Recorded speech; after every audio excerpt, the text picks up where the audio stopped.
Welcome back to the Rational Millennial. I'm your host, Michael Lindner. I want to take a dive in today into three stocks that are on my radar in terms of both buying and selling opportunities for you. If they're in your portfolio currently, I highly recommend you take a look at them as well. One of them, first one being CCIV, that's Churchill Capital Group, potential Spac merger with an EV.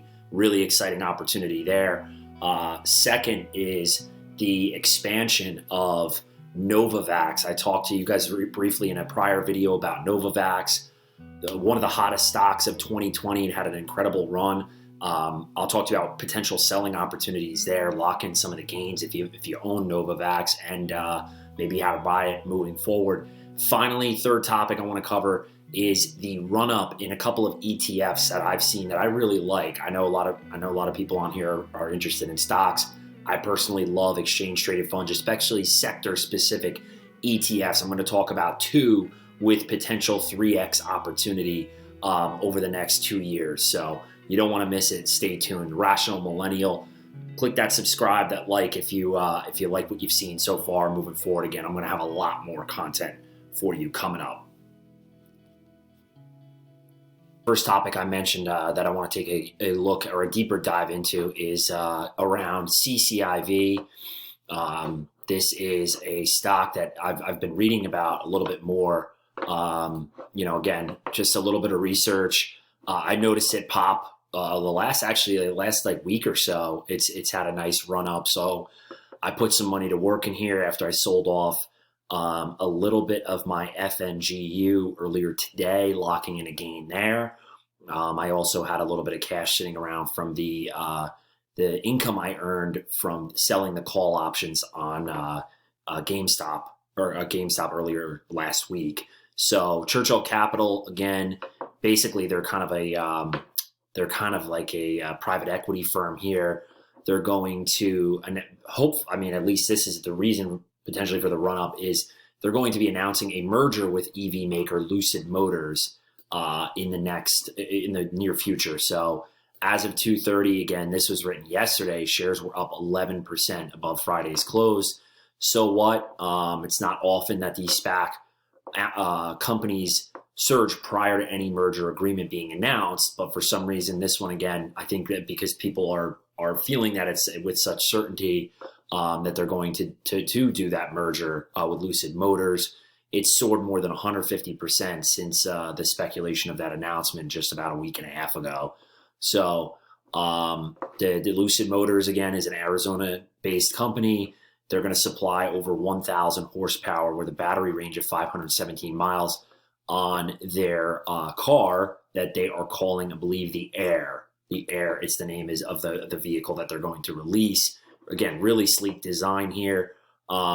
So I just went over here and took a look at my trading view, and again, I'm diving in again to some of the technical numbers here, especially that RSI, the RSI 14 close.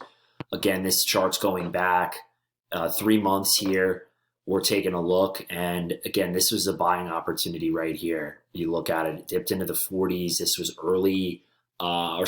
middle of last week. It was down a little bit above $20 a share.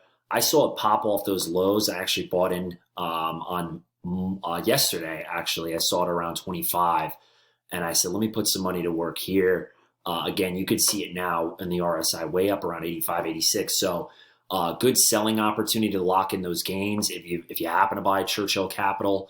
If not, I might sit tight on this trade if you haven't gotten in there already. Wait for that pullback. But again, if you see this thing start to come down with the relative strength around in that 40 to 50 range, might be a great buying opportunity. So there's one. Second thing I wanted to cover is Novavax. Again, it's a little bit down today, but if you take a look at this chart that I'm going to show, it's pretty unbelievable. This awesome run up that it's had. Again, this is a vaccine manufacturing company, Novavax Inc. So the reason for their move specifically is more so around good news coming out about the virus, right? Or about the vaccines for the virus. So you can see, a year ago trading at about $7 a share, $7, $8.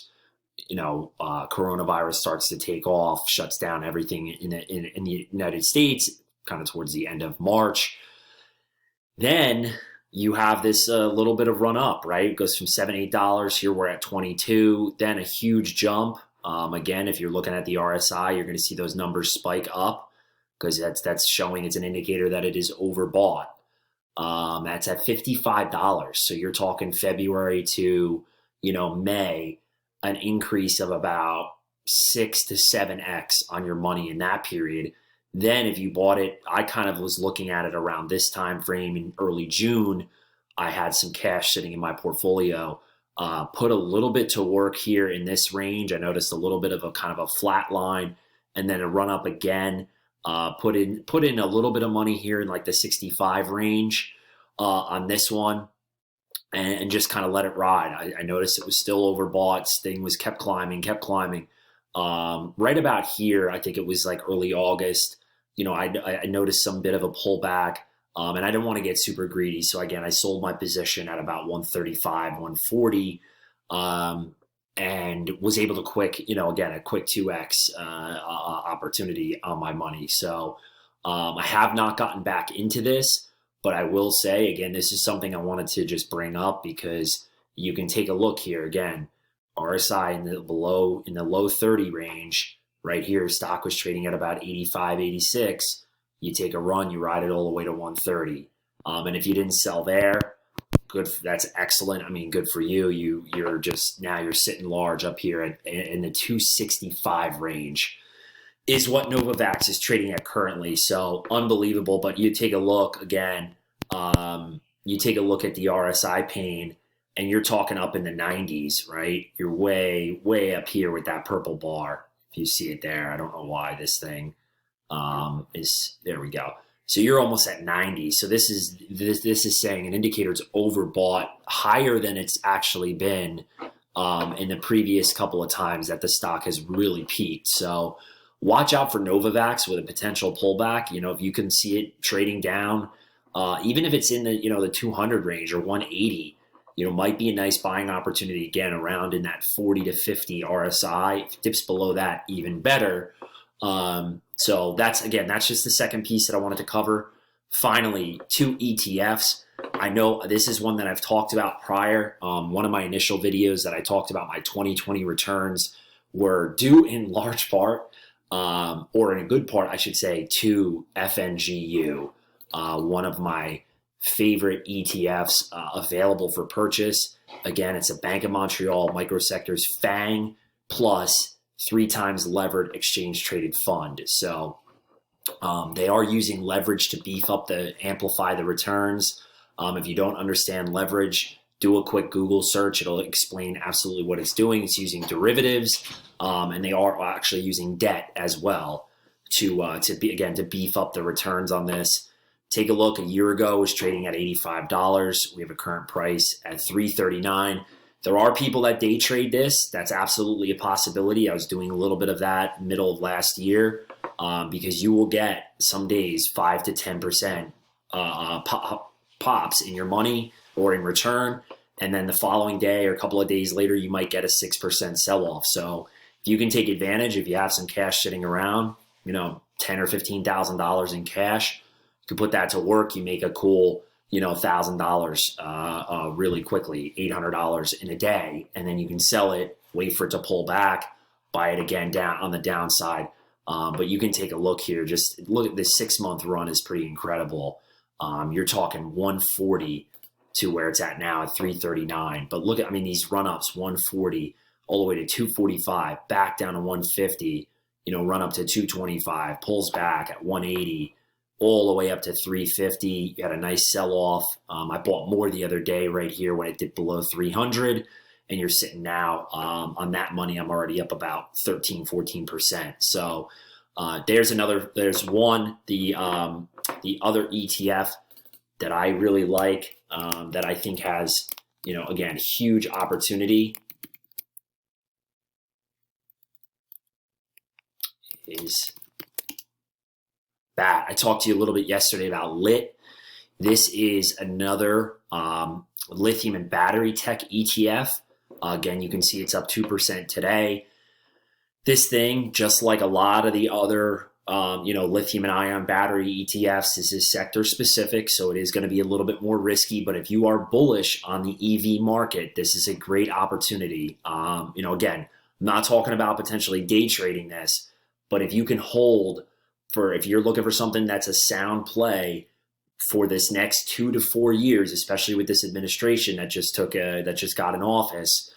You can see their announcements. They're really pushing people away from, oil and gas, and towards this renewable energy platform that they have kind of wanted to build out.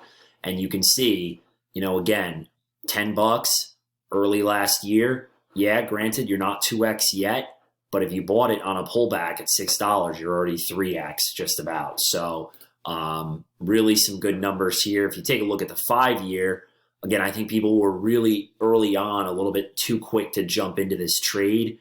This was in 2018, so you're talking about almost 3 years ago. And our country just, really wasn't there yet. 2015 to 18, there was no mandates on, how many gas-powered cars were supposed to be on the roads, or how many EVs were supposed to be on the roads.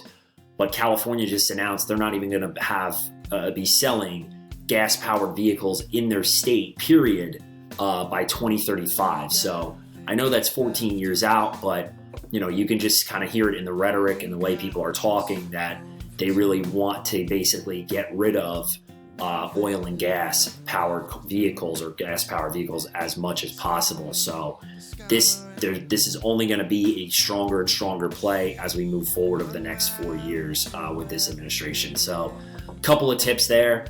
As always, thank you for the time. The Rational Millennial. If you have any comments, questions, concerns, anything you want to talk to me about, any video, anything that you would want me to cover in a video moving forward, just post a comment on my page as well, and I'll take a look. I'll try to create one for you and get it going from there. A lot more to come. Appreciate you going on this journey with me. And as always, happy trading to the moon.